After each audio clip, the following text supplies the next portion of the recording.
Good afternoon.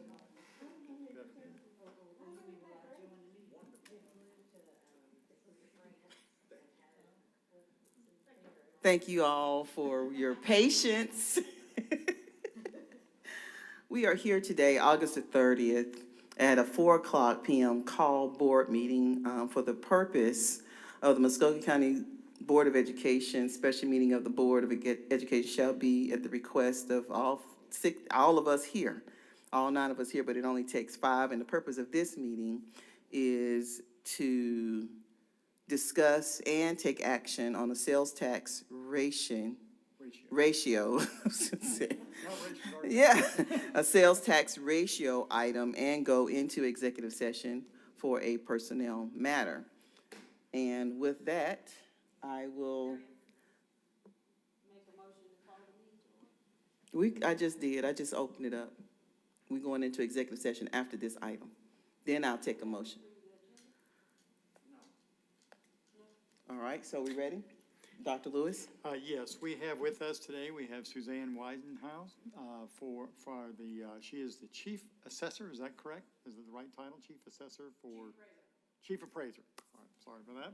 But she's here to share with us some information related to the sales, to the tax ratio that was actually presented yesterday at council. It has been approved by council, but as you'll hear, it's an either or either and, I should say, either and. So you'll hear the reason for this meeting and why it's somewhat time sensitive. So I'll turn it over to Ms. Weidenhout. Thank you. So good afternoon, everybody. The reason that I am here is to talk about the 2022 tax. It's the sales ratio study that's done by the Department of Audits every year. This is the 2022 one. We get it now in 23, and it affects tax collections for 2023.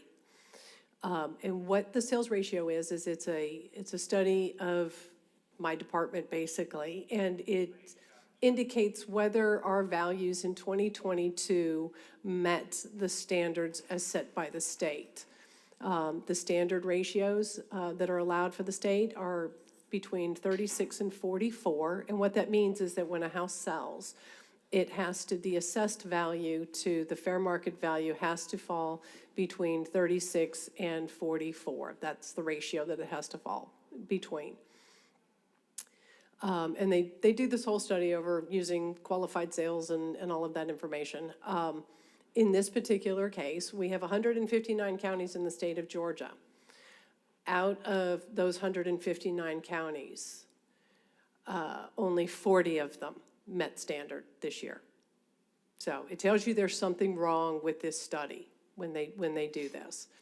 Muscogee County came in at 34.27 was the ratio. It shows that we're uniform, we're unbiased, there's no issues with that, but it is saying that we are undervalued for 22.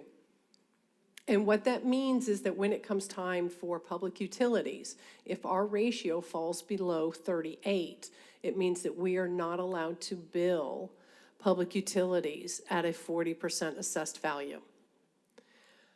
It means we have to bill them at 34.27. We would like to appeal this, and that's the or that Dr. Lewis was referencing. The Board of Assessors is not allowed to appeal. The appeal must come from either the Board of Education or City Council or both.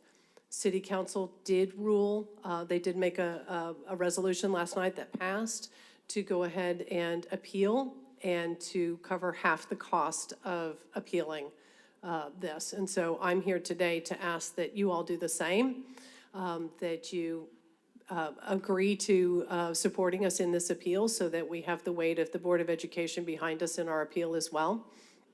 The cost to appeal is nominal. What's at stake is approximately $540,000 for the Board of Education in revenue. The cost to appeal total is $4,500 for the expert to assist us in the appeal process. If it goes all the way through to arbitration, the cost of the arbitrators is going to run somewhere about $1,500. It's $250 per arbitrator. There's 3 of them plus their travel and per diem. So we expect it to run about $1,500. So all totaled, $4,500 plus the $1,500 split between the 2 of you, the Board of Ed and City Council. So that is why I am here. Now, we've gone through the raw data that they're using, and we have found all kinds of errors in the data, and I'm going to give you just a couple of really good examples. Some of the things that they're not allowed to do is they're not allowed to use properties that have an appeal value, what we call a 299C. Maybe they appealed last year or the year before. That value was frozen as a result of a Board of Equalization decision. They're not allowed to use that because that isn't a value that we set on there. That's one the Board of Equalization used. Well, we found some of those. We found some where it had a sale in 21 and then a subsequent sale in 22, and the sale in 21 capped our value. We're not allowed to put a value higher than what it sold for the previous year. They use that sale. They can't do that because we're capped. We're not allowed to. And then some of the other ones that we found, and these are the ones that just really get to us, we found a sale. It was a piece of land that sold end of 21. They pulled a permit to build a house. As of 1 January of 2022, which is the date that controls, everything is based off of what was on that property as of 1 January of 22. It was a piece of bare land that had a permit to build a house. Well, they built that house. They sold that house. Something in the tune of $400,000. Well, they used that $400,000 against the value of that $20,000 lot. We ended up with a 5 ratio on that. That was included in the study, pulling us down. And we found multiple indications like that. Properties that sold in 21 that they turned around and did all kinds of work in 22, and then they used that 22 sale. That wasn't the condition of the property as of 1 January of 22, but they used it anyway without any consideration for what was the condition as of 1 January. The law says they're supposed to adjust to 1 January, to whatever was the condition and the situation for that property as of 1 January. And we're finding all kinds of instances and going through the data that that just was not the case. The sales ratio study shows we had 94 industrial samples included. We only had 5 sales of industrial property, but they had 94 listed. We just finally, they do some of their own appraisals. They finally sent those to us. I just started looking at those right before I came over. I'm not sure where they're all done on cost basis. I'm not sure where they're getting their cost tables from because it doesn't line up with our cost tables. So this is the kind of information that will be challenging, and we'd like your support to do so. If I could ask you maybe share the historical information from last year's appeals. I think you said there were 7 counties that appealed last year. Is that correct? Actually, I'm not positive how many actually appealed last year. There were several that I've spoken with their chief appraisers. There was a bunch of them that did appeal last year as well, and all of them prevailed when they appealed, because this is an ongoing issue. And everybody's saying, well, why now? Why are we having this issue? Well, there's a couple of things, and I can kind of give you a brief history lesson here. In 2011, the legislature passed what was called Senate Bill 346. And SB 346 is shorthand for us that says sales cap. And what the legislature said was that if a house sells, the highest value you can place on that house the subsequent year, short of them doing substantial work to the property, is the sales price. So if they buy a house for $35,000 at the courthouse steps, they get $35,000 as their value for the next year. And think about when this was done. This was 2011, with a lot of foreclosures. That was when that law was put into place. So we roll on, 2015 rolls around. 2015, they put House Bill 202 into place. And what House Bill 202 did is House Bill 202 changed the rules that Department of Audit uses in conducting our sales ratio studies. When we come up with our values for the 1 January, so in this case, 1 January of 2022, we use sales data from 2021. That is unadjusted raw data. We don't trend it, we use it. That's what determines what our values are going to be for 2022. They're using 22 data. So we're using two different sets of data, and we're doing this under two different sets of rules. And instead of auditing us on what we actually do, audit us on the data that we have to use. Show whether we're doing what we're supposed to be doing with the data we have to work with. They're auditing us using a separate set of data. So that went into effect in 2015. Well, here we are. We've rocked on. We're 6 years, 7 years past this. Why is this an issue now? It's an issue now because at the time, we didn't have the escalating markets that we have now. We didn't have market increases of 20, 25% year over year. And when you have that and you're dealing with sales caps and 299C appeal freezes in place, you are the difference in those values and the ratios, it's just exacerbating, and it's calling attention to the fact that we are using two different sets of data because we're not trending data and they are. We're not allowed to, they can. So that's the issues. Do I'd like to offer the motion that we agree to be a part of the appeal. I have some questions. Okay. That's fine, we'll open it up. Anyone want to second that so we can go into our questions? I can second it. So Second, that we but can discuss. motion by Ms. Buckner to join the appeal for the tax ratio. And that was second. Okay. And second by Ms. Chambers. Question now by Ms. Chambers. I just have a couple of questions because I want to make sure I understand what's happening. You kept referring to they. Who is they that conducted the study? Department of Audits and Accounts, Georgia Department of Audits and Accounts. Okay, and they do that every year? Yes, ma'am. Okay, and appealing, I know, will increase money for us. Does that mean anything for the taxpayers? Only for public utilities. This has no effect on residential or commercial property owners. This is strictly affecting the public utilities. But does that mean that their public utilities will go up? No, it means that they would be assessed at 40% as opposed to 34.27. So when you say assessed at 40% instead of 34%, does that mean they would pay more? They would pay equalized with what everybody else pays.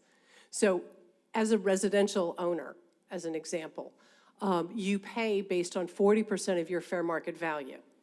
Public utilities is aligned with the sales ratio if the sales ratio is outside of 38 to 42. So if they pay, if our ratio falls below 38, then they pay, the assessed level is based off of whatever the ratio is. But commercial and residential property owners still are assessed at 40%. This allows the public utilities to be assessed at a lower rate and to get a tax break that they normally don't get. Normally they are assessed at 40%. Last year they were assessed at 40%. So this year, what would happen with, if we don't appeal this, they will be assessed at 34, and that is an overall savings between the two, between Board of Education and the city. That's a savings of over $900,000 to public utilities.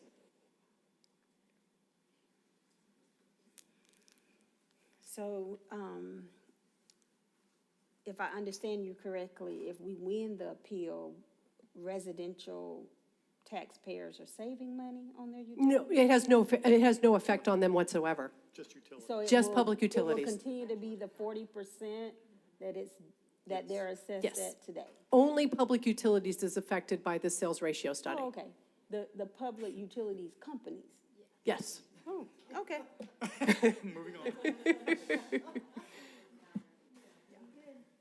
And the railroads and the airlines and, yeah. Yeah, I just have one simple question. Okay, so did I hear you say that the city council say they will pay half? No? Yes, they passed a Yes, resolution no. to pay half of the yes, no. expense, half of the appeal expense. Okay, and then we pay the other half? Yes, ma'am. Okay. Yes. And just for clarification, when you say we're assessing the public utilities, what exactly are we assessing? Is it their land that they are Okay, on? it's their valuation, their fair market value. So the public utility values are actually set by the state. The Board of Assessors Office doesn't actually value public utilities. Those are valued at the state level. Whatever value, fair market value they place on it, it's 40% of that. Gotcha, thank you. Okay, and to be clear, you said in the past they have paid the 40%. Yes, ma'am. So that has been pretty historic. This was just a change because of this. Yes. And then within our budget, what number, I mean, had we based it on them paying 40%? Yes. So this isn't really any additional money from what we thought in our budget. No, It's just that we This is might- preventing a loss of Well, revenue. I just kind of want to put that Yeah. out there so that whoever's listening, we are not asking for additional funds. It's so we don't lose some Correct. that we thought had been estimated. Great to point. us. Thank you. Repeat it again now that you don't have all the questions going on at the same time. To be clear, again, we are not asking to do this to get additional revenue. We are trying to get the revenue that we had counted on in our budget originally. Yes, ma'am. Thank you. Approximately 540,000. Okay. Are there any additional questions? We're ready to vote now? All right, all in favor, hand vote? Oh, we can vote electronically. When we have time, we can get. Yes. One item, they were able to pull that out the hat. Good job. Way to go.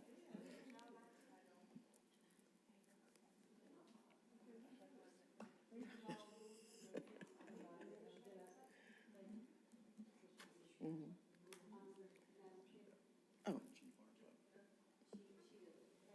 What is it? Have what? You don't have it?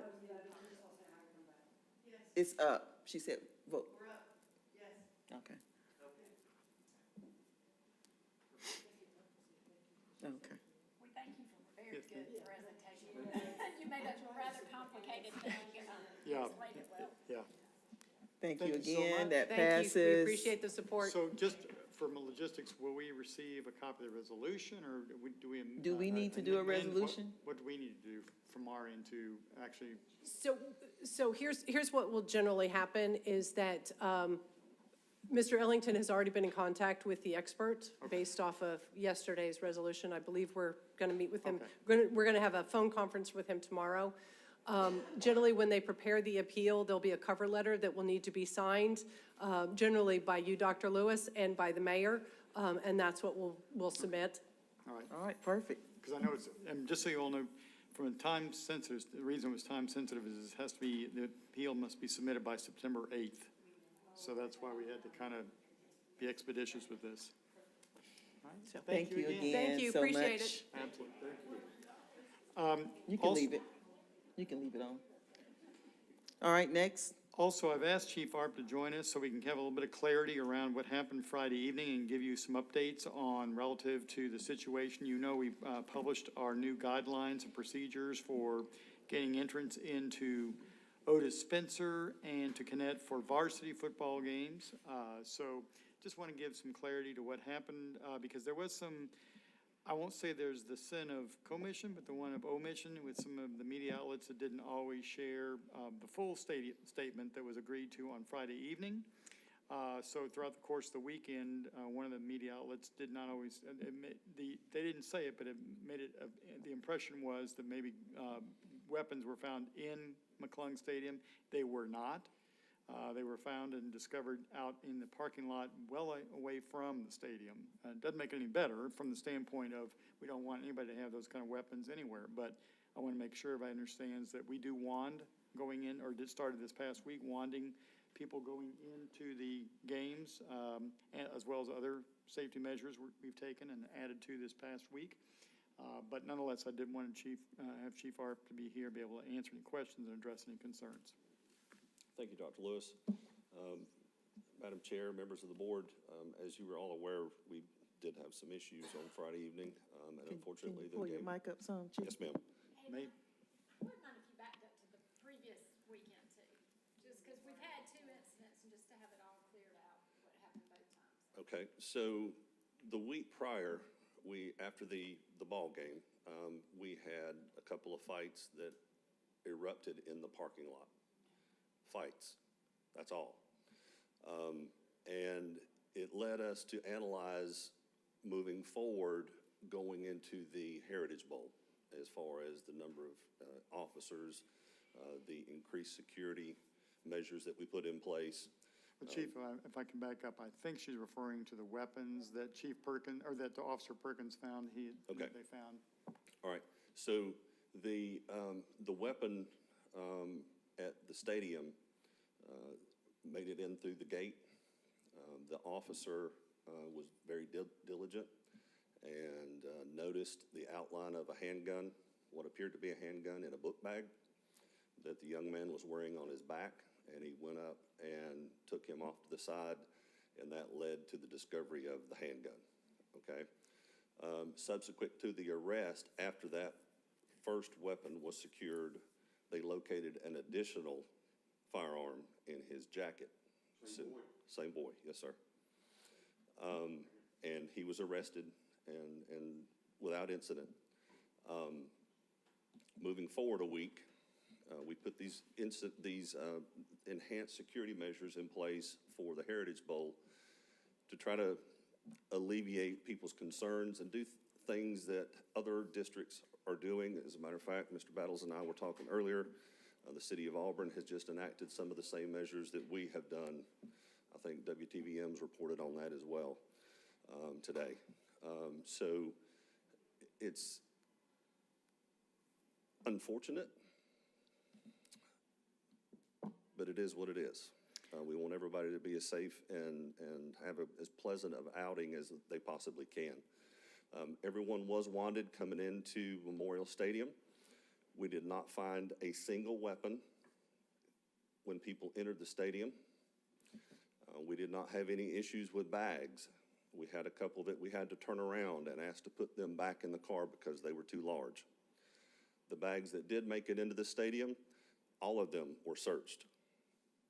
All of them. The personnel that we had at the front gates, they visually and manually inspected the bags to ensure that there were no weapons in the bags, and then the patron was allowed to come into the game. So fast forward a little bit in the third quarter, a fight broke out between 4 females, juvenile females, 2 middle school girls, 2 high school girls. During the fight, as we were trying to separate the fight, there was a mass stampede. We still don't know why. Someone said someone yelled gun. No, there was 6 officers that were over there breaking up the fight or in that vicinity. None of us saw a gun, myself included. Those young ladies were secured, and we were able to get everybody out of the stadium. Subsequent to that, there were additional fights that broke out outside the stadium in the parking lot. At this point, it's easier to break it down into groups. The first group was the 4 that we told you about that originally started the whole thing, inside the gate. Group 2 was 3 males at the front entrance near the ticket booth.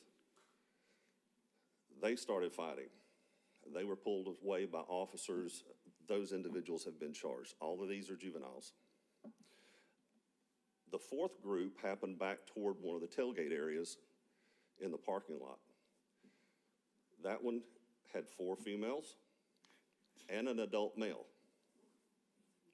a parent that was standing there watching the fight, up until the point that one of the students fell on the ground, and then they pulled him off.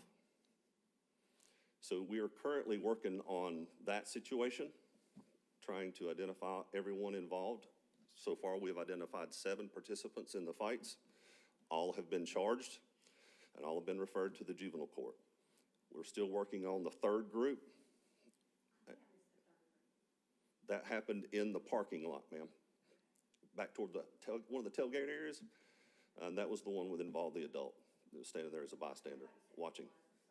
Yeah, it was four girls again, but there was also an adult there. So once we wrap up the investigation, all those individuals will be charged as well. And I do want to stress, at no time were any Spencer or Carver students, administrators, staff, none of them were involved in any of these infractions or violations at any time. I just want to make that clear because there's a misimpression out there, I guess, that maybe Spencer or Carver kids were involved.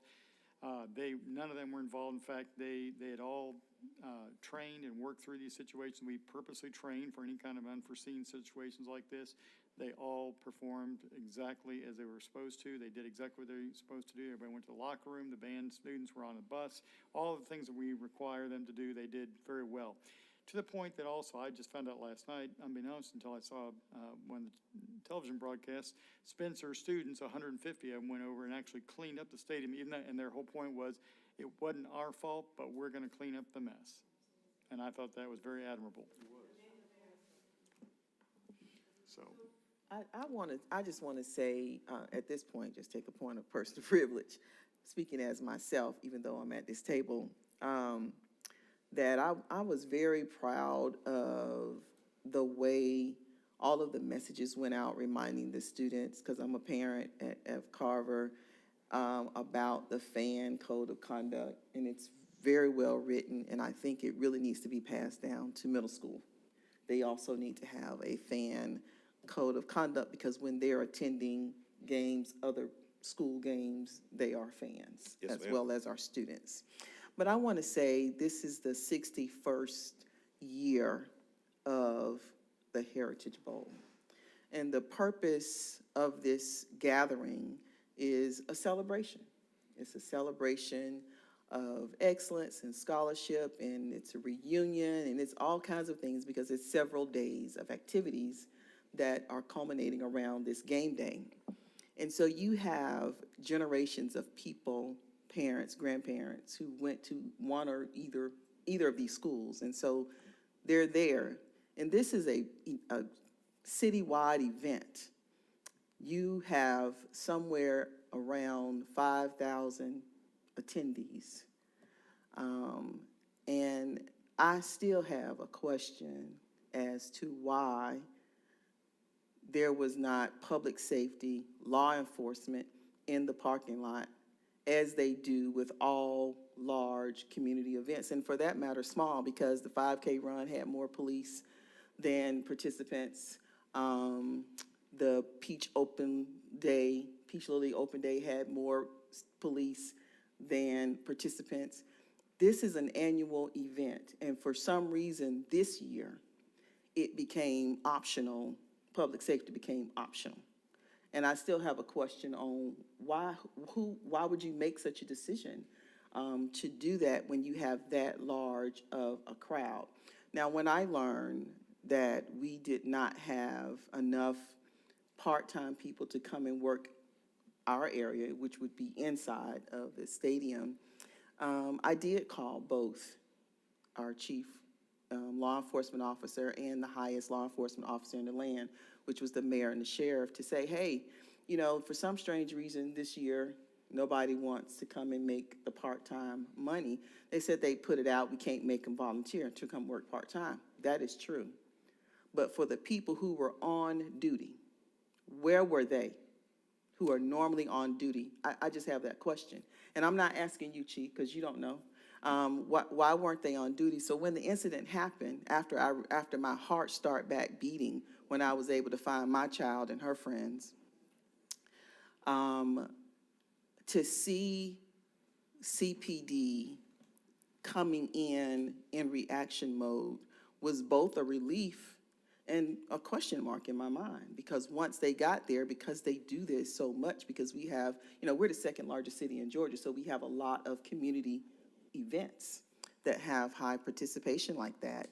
And for them to come in, even though they were coming in after the fact, to get that under control like that in like 15, 20 minutes and get the traffic flowing as it was supposed to, because people were in panic. They were just jumping in their cars, driving to where, I don't know, but they weren't following any pattern. So it became a gridlock because they did not have the guidance out there to create that one-way pattern.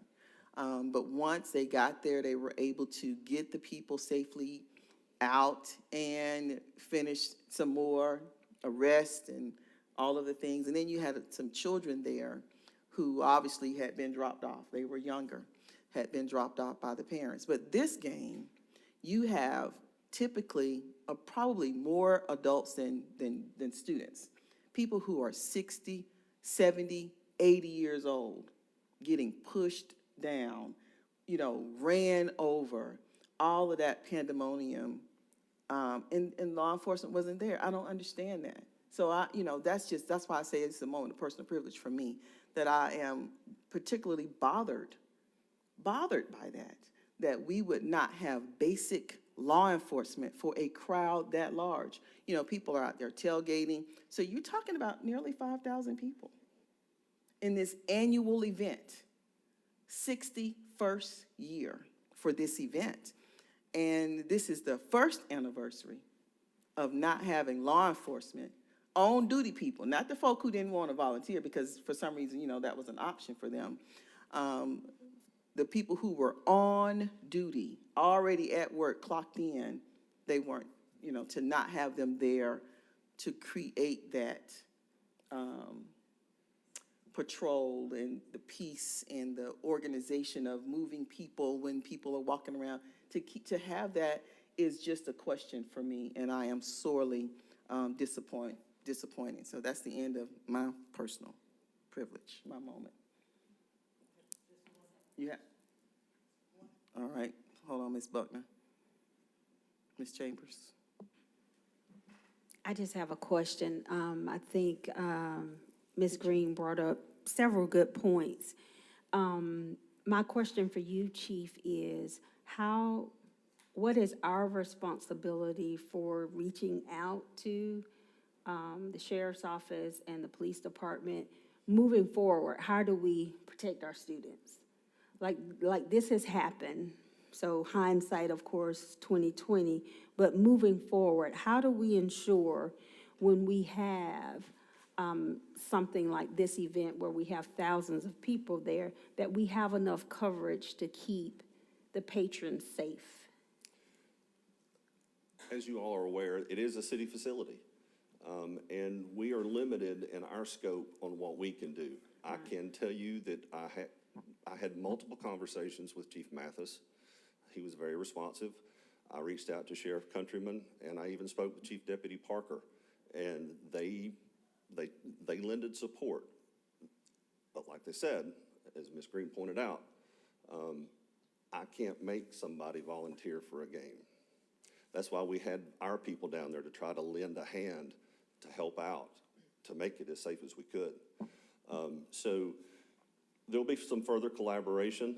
I've already expressed, I talked with the sheriff last night, and I want to sit down with him and the interim chief and have a conversation and see how the three agencies can work closer and mesh a little bit better if we ever have another large event like this that's going to draw that type of a crowd. And I feel positive that we can. I think we can make it work. It's just unfortunate that this had to occur on Friday night. There was a lot of people that came up to me before they were coming in. We had, as you all know, we had some retired NFL football players there, and they were ecstatic about being there for that game, and it warmed my heart. And then all that took place at the end, and That's every year. Yes, ma'am. That's every year, Chief, because those are retirees that graduated from one or both of those schools. Yes, ma'am. And made it to the NFL, and so they still give back to our community. And Ms. Buckner is next, but I do want to say this. We've never had to ask for the people on duty to come and do their job. So I'm glad you're going to have this meeting. And the one thing, Dr. Lewis, I am very proud of, to Ms. Chambers' point, is that we're just going to reduce our games to 2 facilities so that we can,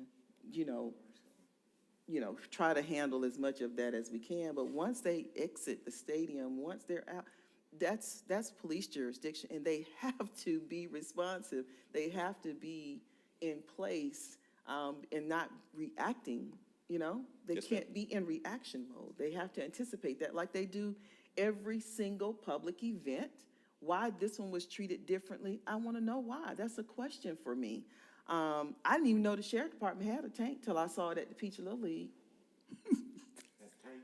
They got a tank. They got some kind of big, heavy vehicle at the Little League opening game, and we got 5,000 people at this again. I didn't even know they had a tank.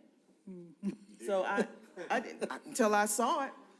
It's a heavy vehicle. Is it a tank? Am I calling it the wrong thing? It's not a tank, What is it? I can assure you the sheriff is not patrolling the streets of Columbus in a tank. What was that big vehicle?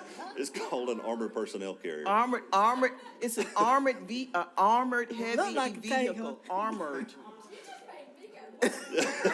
Hey, I saw that big old thing at the Little League game, and I thought, what in the world? At the Little League open house, which I'm sure they needed, don't get me wrong, and I'm pointing that out because I'm just trying to settle in my mind what was different and how you not be in law enforcement and not see a crowd of that magnitude as a priority and not an option to have law enforcement there, not because we need to be policed, because we need to have order, and the patrons want to feel safe. Yes, ma'am. As this, you know, they want to feel safe, and they want to have order because the police can do that. Because they, you know, they're on duty, this is what they do, they're trained to do it, and they do it very effectively and efficiently. And so I just had that question. What was different about this 61st anniversary Heritage Bowl? What was different? That's all I want to know, Chief. I'm not asking you. I'm just asking the universe. It's a rhetorical question. I understand. You know, That's right. Well, and I will say this, when the issues began, we had a very enterprising young man that was able to separate one of our female participants in our fight, or one of the groups. they need a medal, because girls. As he was turning the dial on his radio to switch over to our channel and then back over and ask for more assistance. And to their credit, when I turned around, I heard him do it. And when I turned around, there was patrol cars everywhere. CPD, we had some of our officers that came from up at Connect. Reacting. And Reacting. so it did work, but I get your point. Somebody could have been hurt in the meantime, because when you're dealing with an emergency, seconds matter. Yes, ma'am. And so Absolutely. it's best for them, when you clocked in and you at work, to kind of be on the job and be there in place. Ms. Buckner? I had one point to make, but before I make that, I want to respond to Mrs. Green's point, which is, now, I'm a teacher. I was a teacher for 42 years. And when the principal comes in there and say, we need volunteers, and they stand and they call them volunteers. Now, they can't make us do anything, but the way they say it, that they need volunteers, we volunteer. And Janice, you know, if Dr. Lewis comes somewhere and say he needs volunteers or he needs something, he can't Yes. make you, he can't just make you do it, but y'all, you know what you got to do. And to Mrs. Green's point, that's what she's saying. We knew what we had to do when that principal said we need volunteers for whatever. They couldn't make us do it, but we knew what we had to do. And to her point, that's what Mrs. Green is saying. And I want to make my point now.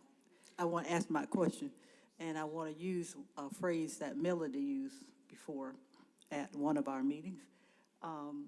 That parent that created that fight zone, is that parent arrested? Was that parent arrested? Oh, he's gonna be. Okay, thank you. Hit your mic for me, Mr. Cantrell.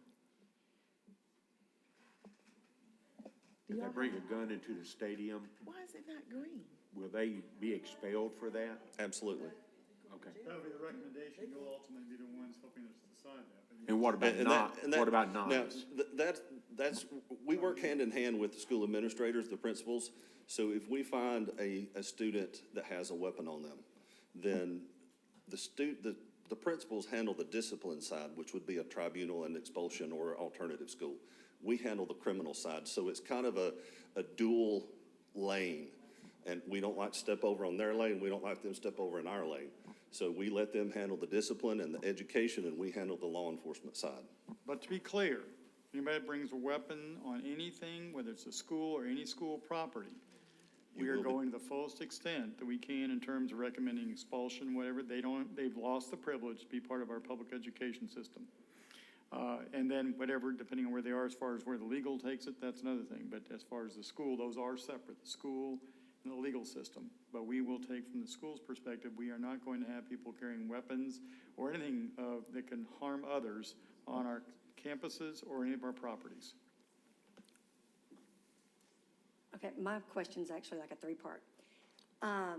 When planning events such as sporting events, large, events that the school system's a part of, what is the responsibility of Muscogee County to provide officers, and what is it for the police department to provide officers? And then my third part is, we have to hire off-duty officers all the time. Like, that's part of my job. So if we offer it to one, like say Muscogee County offers it to the police station, and then they can't, so we go to the sheriff's department. There are services where you can find out-of-county workers or state troopers or different, there are agencies where you can find other people to come. Have we ventured out that far? I got a phone number if you need it.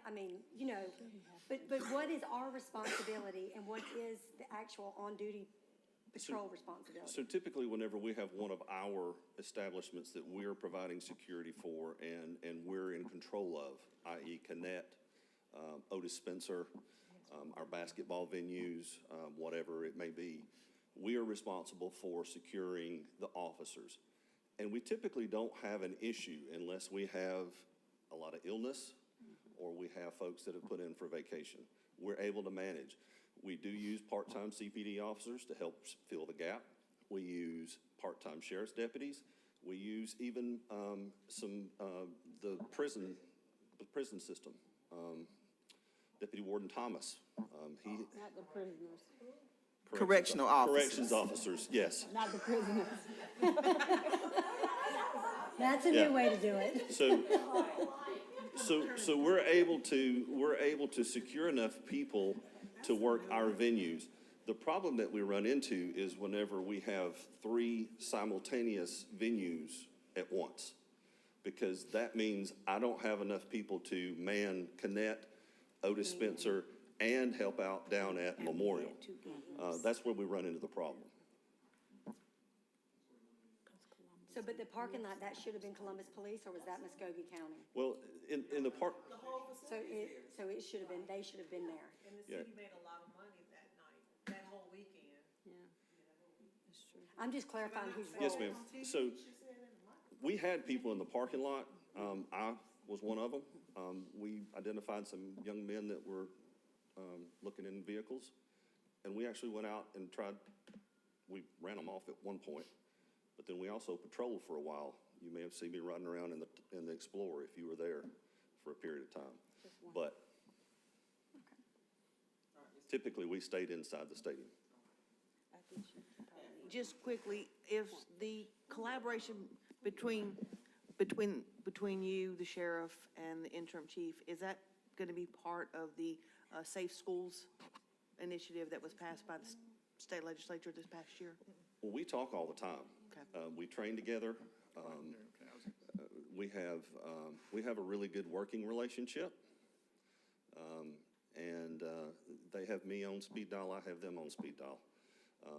I'm blessed that we have that partnership. But it's just, I wouldn't say that it's necessarily part of the Safe Schools initiative. It's an ongoing effort that we have locally between the 3 agencies. Understood, but just so the parents are aware that it's No, we all work together to provide a safer environment for our students and our staff. We do. They tend to handle the stuff on the street, around the schools. We handle things in the schools and on our properties. And I just want to share, one of the things we also do, we share intelligence and information between not only the Sheriff's Department, not only the CPD, our department, Columbus State, also with the FBI. We are we do a lot of communicating and sharing information intelligence back and forth. So there's a great collaborative work. There was just a breakdown for whatever reason on this one particular situation, and not going to get into all that, but we're going to move forward, and we're going to make sure that right now we've eliminated that part of the problem going forward with Otis Spencer and Connect Stadium, so we know what we can control, and make sure that in addition to the safety procedures we put into place, I feel really comfortable about where we are. But I also want to just go back to emphasizing how important it is that the safety and security is not just the police officer's responsibility.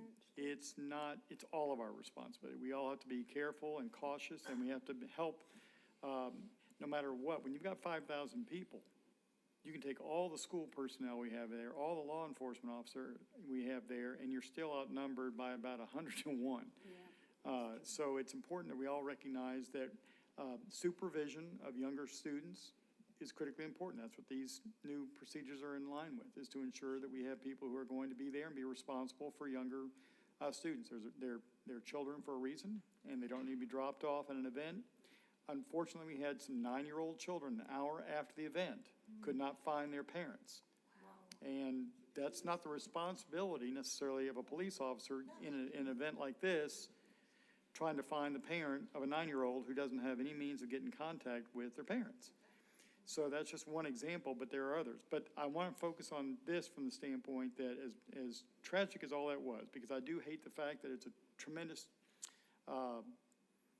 heritage, legacy of the Spencer Carver Heritage Bowl.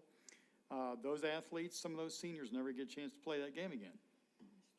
Some of those senior band members never get to play and perform at that event again. The cheerleaders, it goes on, all because of the actions of a few. We're talking about 4 to maybe 12 kids, small young children, in my opinion, that this all ensued. And then it erupted out in the parking lot after that. And I keep pointing out these rules and all laws. You go to any law library, and they're all written for 2% of the people in our society. That's what it comes down to. So these policies are in place to ensure the safety of all because of the actions of a few. I just wanted to ask logistically, how many officers did we have from Muscogee County? And did we have any officers from the Sheriff's Department and from CPD? I would have to go back and get back with you, Ms. Chambers, and look at the roster. But we had officers from all 3 agencies, to include corrections officers. We had CPD officers, we had corrections officers, we had I think at least 1 sheriff's deputy, and then we had officers from our department. No, she said just not enough. Now, we were required to have a specific number for the venue, and we met that, right? Yes, ma'am. Okay, so we were in compliance. I'm not talking about us, I'm talking about in the park. Oh, yeah, it was nothing. It was nothing. If I know I saw you there. Did you notice that you didn't see anybody when y'all drove up like you normally would? After the fact, you noticed it. No, I'm talking about officers. Yeah, it was unusual. It was very unusual. Ms. Jackson. Yeah, I have more of a comment. And to what Madam Chair said, I'm also just kind of disappointed, and I guess we'll never know what was the disconnect or why this was not a priority, because the city made so much money off of this game with the tailgating, the restaurants, the hotel. So you would think that they would really, be engaged and protect everybody, because when this event comes up, the city racks up, they make a lot of money. And, I know we'll probably never know, but I'm just concerned, why would this not be a priority when they stand to, gain so much revenue? That's just A question. Yeah. that's my question. Lots right of there. questions. Ms. McCray. Mine's more of a little summation, and just I wanted to thank you for this. I know I had mentioned to Dr. Lewis, I thought it would be good for us to hear all this in one thing to ask questions, because obviously we're getting asked, and there was a lot of confusion. Absolutely. Because let alone just the backtracking a little bit to just the guns, that they were not in the stadium. Correct. The safety measures that were taking place within the stadium held true, you know, that, because what people saw looked very scary, and I know it was extremely scary. I was there, let me tell you. There, but I didn't want anybody to actually think, you know, again, there was some miscommunication there to where it looked like the guns had been found in the stadium, so part of that was to clear up that there were, you know, no found guns in the stadium, that was all really even further removed, and I like very much that it was not even, you know, students of either one of those schools. So Right. I think that's very good for us to know, and for just, it's out there for whoever was listening. Well, and also, going to the whole point of the collaboration, I want to thank Kimberly Wright and the Chief Information Officer from CPD, because they worked extensively after the game. They weren't on site, either one of them, but both of them worked extensively to make sure they had a mirrored message that would go out and was consistent.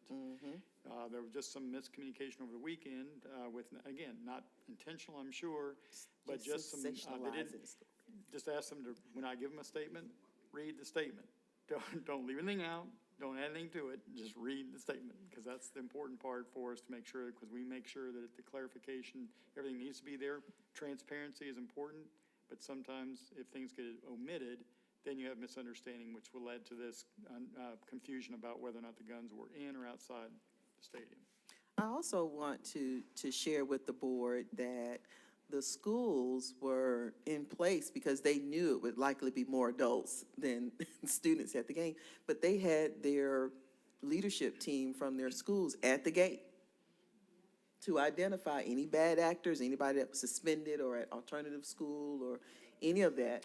They were already in place to say, nope, At the You gate. can't come in. Yes, ma'am, and they never made it in. never made it in. And so if we, and you know, opportunity presented itself for mayhem out in the parking lot, because had they, and I don't doubt in my mind that bad actors show up every public event, right? They show up at every public event. This particular event is not unique. It's just that when you have the presence and the organization of law enforcement that's keeping, you know, traffic flowing, walk traffic and vehicle traffic, they won't have an opportunity, right? And so with that being left unmanned, if you will, just presented an opportunity for this mayhem to happen. The ones that were there did a good job, and we appreciate Oh, that's Mr. what I was going Cantrell. to say, Madam Chair. If, I wanted to brag for a moment, because the people that did work there, when it felt, some people would say when it fell apart or when the brakes fell off, they stepped up, they did their job admirably. They were wading into large crowds, getting pushed around, shoved around, punches thrown at, and they did what they had to do. They did their job, and we should all be proud of them.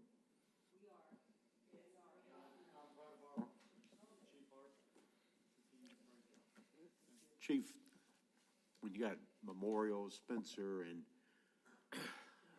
Connect, when we send out the police, of course, Memorial being the city stadium, I did the circus for 25 years, the Shrine Circus, and my average crowd was 15,000 a show. They told me how many people I had to have. I couldn't sit there and say, I want this. They said, no, you got to have this. By being Memorial Stadium, wouldn't that been a public event where they would have gone, where do we have the regular Columbus Police Department ever go to Spencer and Cadet out there? Are they manned on that there, or is it just Memorial Stadium since that's the city stadium? They typically handle all the operations at Memorial, and we just are supporting functions. So I heard supporting a minute ago, we're trying to narrow it down to two stadiums. Did I hear that, or did I hear that wrong a while ago? No, that's correct. That's correct. Okay, so we're trying to go to Spencer. We have. Okay, and Connect, so Memorial is gone off us now. Foreseeable future, until we Okay. can assure staff. Thanks, sir. And I do feel like, I'm just throw this out there, Sheriff Countryman and Chief Mathis have been very responsive and very open in communication back and forth. So I do feel like that whatever fell apart, if you will, on Friday night, I do feel like we can probably rectify it. After So- the fact, okay? But I lived through that moment, so I'm not in a good mood to hear about Yes, all ma'am. that. No, I understand. I was right there with you. Thank you, Chief. I appreciate that. I'm glad that we will continue to work together and collaborate. All right, I need a motion to go into executive session for a personnel matter. Motion by Ms. Frey, second by Ms. Chambers. All in favor, raise your hand. We are now in executive session. Thank you very much.